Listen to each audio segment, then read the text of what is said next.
Much for the invitation. My name is Camilo.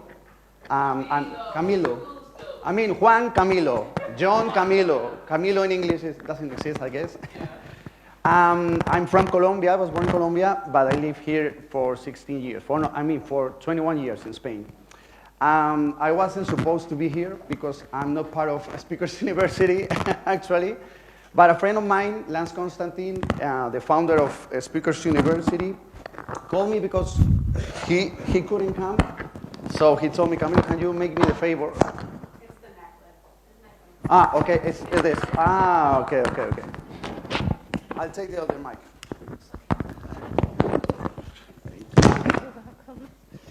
Okay, now it's better, isn't it?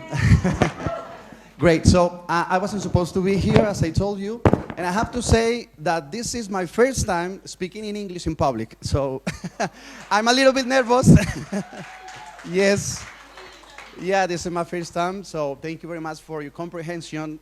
I'm sorry for my English. As Mark Anthony would say, my English is not very good looking, so yeah. Never say, okay, thank you very much. That helps a lot. I was saying that I was born in Colombia. I've been living here in Spain for 21 years. I'm married to a beautiful gypsy woman that I love with all my heart. And we have a daughter. She's 5. In June, she's going to get 5 years old. And I call her, it's an Spanish word. It doesn't exist. But I call her my hijita colombiana, which is like gypsy and Colombian, you know. So for me, it's a pleasure to be here. I'm feeling like, it's such a responsibility for me to be here, and I'm honored to be part of it. And I was telling you that this is my first time speaking in public, so in English. I'm used to speak, I'm used to preach, I'm used to speak in public, but in Spanish. So thank you for your comprehension. I'm here to represent Speakers University, and my friend Lance Constantine, the founder of Speakers University, he asked me to speak you on the 9 steps of public speaking. I wasn't able to come here yesterday, neither this morning because I had to work. And when I sat down and I saw all you speaking and giving all those conferences, I was wondering, maybe this should have been the first the first one, because all of you, everything I'm gonna say, so I don't know if it's really needy. Because all of you have done so good. I've learned a lot. I have to say I've learned a lot, not only of your messages, what you were saying, but the way you do it. So thank you very much. I've been learning a lot. So Speakers University, you can find all the information here. This is the website. I don't know, can you hear me good? Yeah? Okay. So this is the website. And I'm speaking on the 9 steps of public speaking, okay? So it's going to be divided in 3 groups. Sorry for my English again. How can I switch it? Is it? Oh, okay.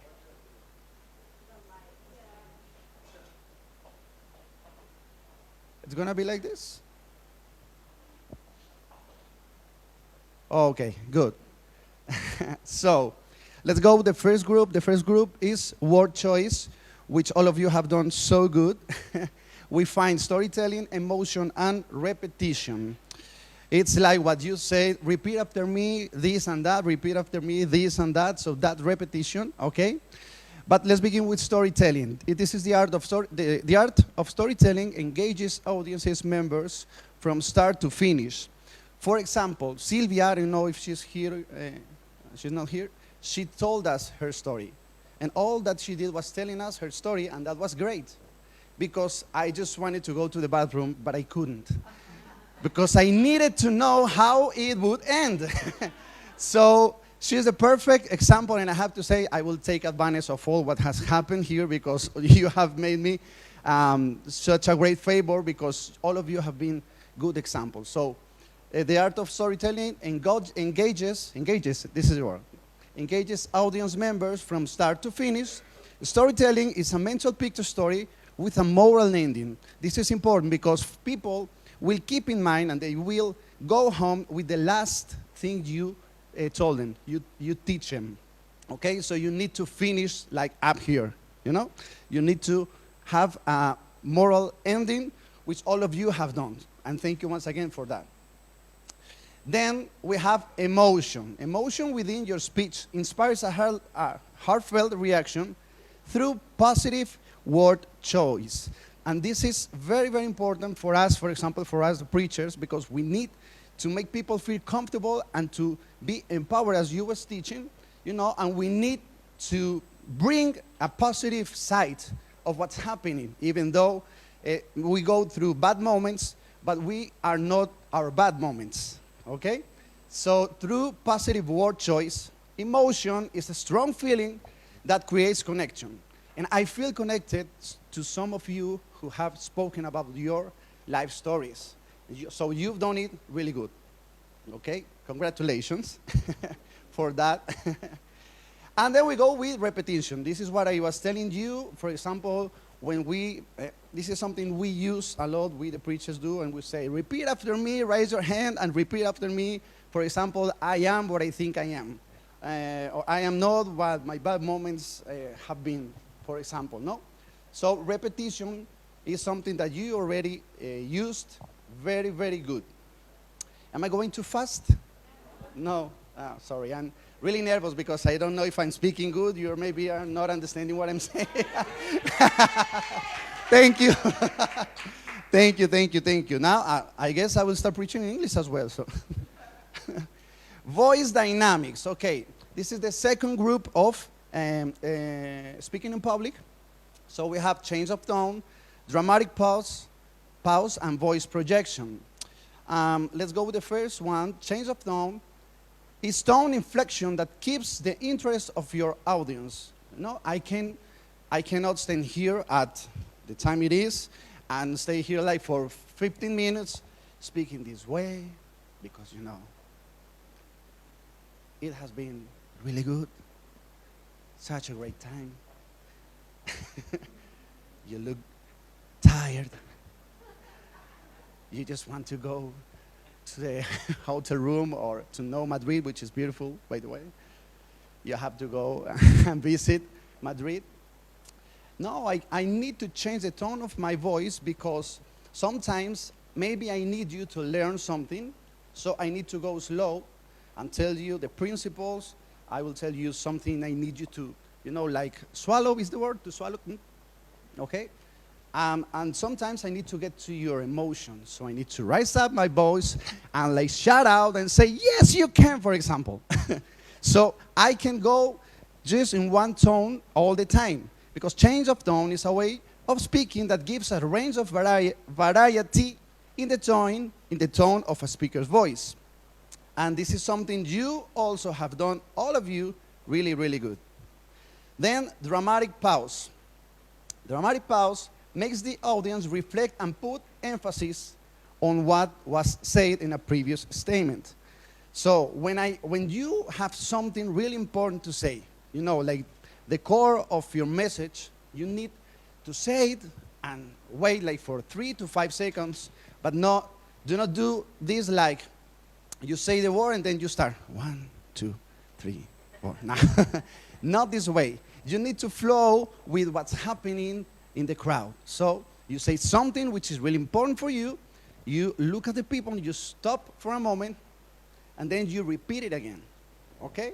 So this is dramatic pause, because if you start speaking and speaking and speaking and speaking, and all the time you're saying things, and all the time you're trying to feel those voice, those silence, which make you maybe uncomfortable, people won't understand what you're trying to say. So you need sometimes to just stop, say something important, and make just a dramatic pause. Pause is it say? Pause? Pause or pause? Pause. Thank you, I'm learning, I told you. Dramatic pause is a short moment of silence of 3 to 5 seconds between a word or statement that creates an intriguing suspense, okay? Then we go to voice projection. Voice projection is the ability to make your voice create a climax moment during your speech that leaves audience members at the edge of their seats. I don't know if I will be able to do this, but maybe another time. Voice projection is a climax moment in the speech that places a strong emphasis on a word or statement. As I told you, all of you, at least all those that I've seen, have done it really good. You know, there's a moment in your speaking time when you have to say something that people want to know more about it. They need to, because you carry a message. All of you have a message. And people will see and they will learn what you're trying to show them through how you do it. You are the most important part of your message. So you need to take the people, you know, like they want to know more about what you're trying to say. And voice projection is a climax moment in the speech that places a strong emphasis on a word or statement. Then we go to body language. We have hand gestures, eye contact, and facial, I don't know, expressions, okay? Hand gestures, many times we don't know what to do with our hands when we are speaking to a crowd. It happens to all of us. Don't feel ashamed or shy, don't feel guilty, because it happens to all of us. So that's why many times we love using microphones, because at least we have one hand with something we can hide behind. Many times people, when they have to use a microphone, they use it like this way, and they are behind it, and they are hiding from the crowd. And this is the place they feel safe, you know? Many times, with the preachers, we hide behind the altar, and we are like this. We don't want you to see me. We don't want you to look at me. I'm just here behind what I'm trying to say, you know? So, hand gestures, you need to be open to the crowd, okay? You need to be open. You need to welcome them with your hands. You need to know what to do with your hands when you're trying to say something. That's something you also did really, really good. Okay, so with your hands. Don't be nervous. You can do hand gestures, but not too much, because it will distract the people, okay?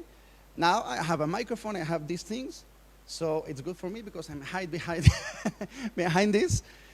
But you need to be in control of your hands, okay? You need to be open. This is how I would resume it. You need to be open to the people. You cannot go like this or this all the time, because it's like I'm closed. You won't get to the people like this. You need to be open. I have to use the microphone, but if I wouldn't, that's what I would like to use. I would have my hands like, you know, do you understand? This is what happened to me, okay? Sometimes you are high, sometimes you are low. I'm using my hands. And for sure, you will remember more what I've done with my hands than what I've said. Many times, okay?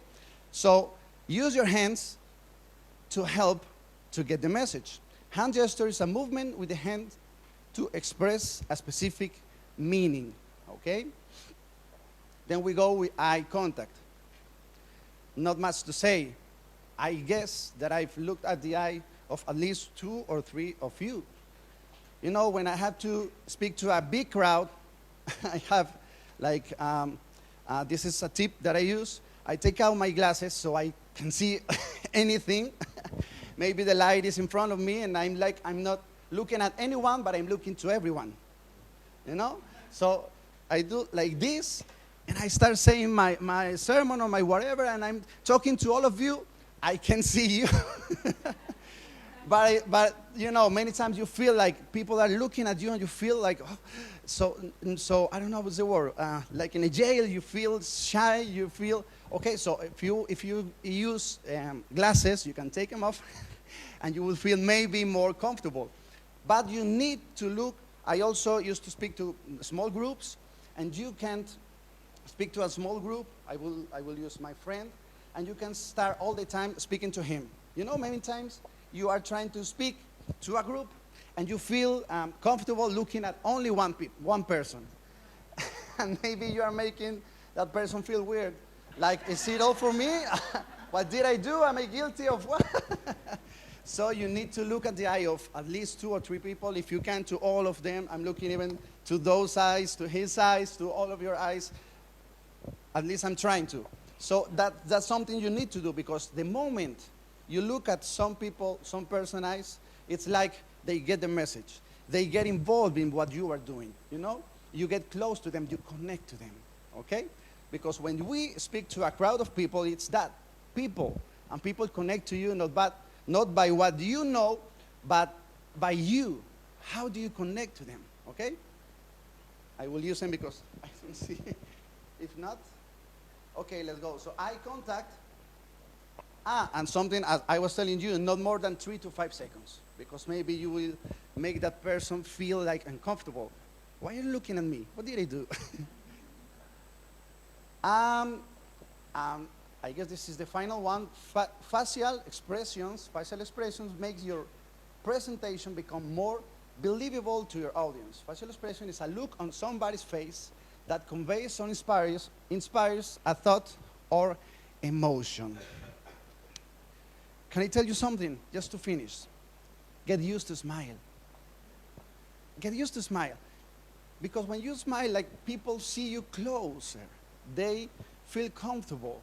Maybe they are having a bad day, and just with your smile, they feel good. They will feel better. And if you are here, and I'm trying to teach you, not teach you because you already know this, but just to speak on how to speak in public. But if you do it smiling, if you do it with your hand that accompanies your message, it's going to be more effective to the crowd, okay? So, for example, I would say, every time you try to speak to someone, of course, if you are talking about something bad that happened to you, in order to use it as an example, you won't be smiling. I don't know if I'm making myself clear. But if you are trying to say something, we before spoken about to use positive words. So if you use positive words and you are not smiling, you are like lemon. Lemon. Does it fit in English as well? Lemon face. It won't get to the people. Lemon face. I've just invented. Okay. I need to do something because I've never spoken in English in public, so this is kind of a joke. And I don't know if it is all. Okay, that's all. So I hope it may have been helpful for some of you, but as I told you, you already do it really, really good. I really believe that I would have needed to be here the first. But well, all of you do it really good. So thank you for your time. We are enjoying. Thank you.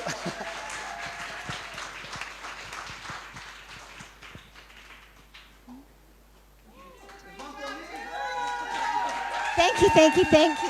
You did so great. We'll just come over here and we'll take a photo. Like this.